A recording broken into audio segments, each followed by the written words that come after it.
I can't imagine a better place to be doing my virtual Great North Run.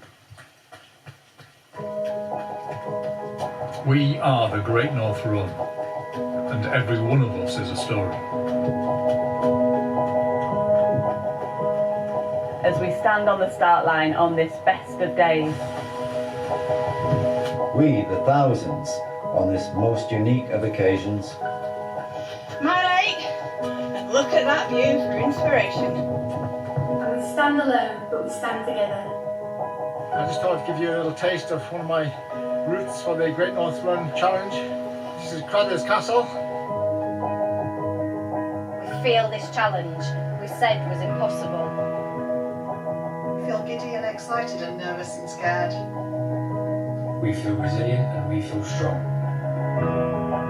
And we will run for those we love. And we will run for those that we've lost. And we will run for mum or dad, for gran, for our mate. And we will run with their names on our backs so they can push us forward. Yeah, I'm running lots of reasons, but my mental well-being is the primary one. Makes you feel amazing. We are the Great North Run, and every one of us is a story. As we stand on this start line, waiting for these miles. Approaching the finish line. We run alone, but soon we will run together.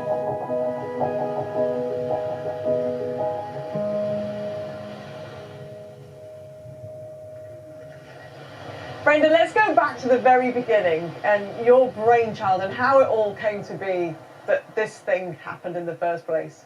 Well, in 1980 I was in New Zealand with Dave Moorcroft and we were training for the Olympics. And we were invited to run this race in Auckland, which was called Round the Bays. And we went up to Auckland and there were about 10,000 people lined up. And I'd never seen that many people for a run.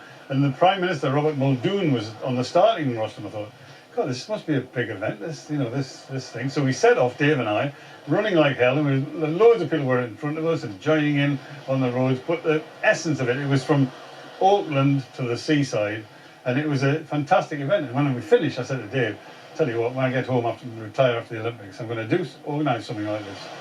And then we set off in the sort of October, November of that year, planning to organise the Great North Run. And I got a group of guys from Gateshead Harriers, John Kane, Johnny Trainer, Dave Roberts, and Max Colby. We sat around and I said, look, let's try and organise this like I did in Auckland. And they were fantastic. I mean, they did all the organisation. I mean, I just thought, this is what we should do. But basically, we set off, we wrote to the police. I wrote to the police saying, excuse me, we're thinking of planning a fun run. Might need to close a few roads, can we have your permission? And the reply you had a route at this point, did you then? If you'd called the police, you must have had a rough idea of where you were going. We had a rough idea that you have to start in the city and end up at the coast. And the detail was you've got to go across the Tyne Bridge to get there. So I said to John Kane, I said, we've got to have to ask the police for that bit.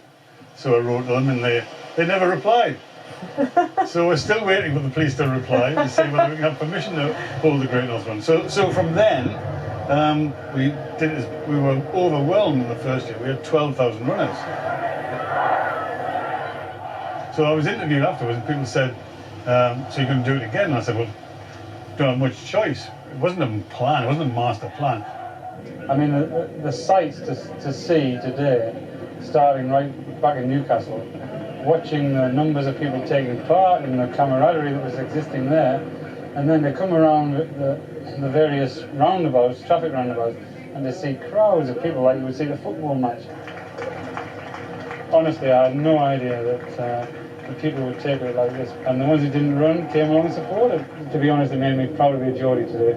Basically, the whole thing was like an idea whose time had come, and people said, hey, we'll have a bit of that. And the amazing thing with me is that 40 years on, the support for the event is more, the people who want to take part are more. That was mainly club runners, and it wasn't so much an elite event at that point, was it? It wasn't an elite event at all. It wasn't an elite event at all. It was just people who ran. I mean, people were running in ordinary shoes, because running shoes weren't a big deal. People didn't go out running in those days. Plimsolls. Plimsolls, absolutely. What is it, just blisters? Yeah, look, blister on either. Watching my foot. That must have been very painful when you were running. Did you enjoy it? Oh, it's great. We have to do it again next year as well. And then at 11 o'clock that night, the editor of the local newspaper came and knocked on my door, and he said, by the way, I think you should have a look at this. And he gave me the front page of the newspaper, which was the Great North, and a full page picture of the Great North Run. He said, I think you've got something on your hands here.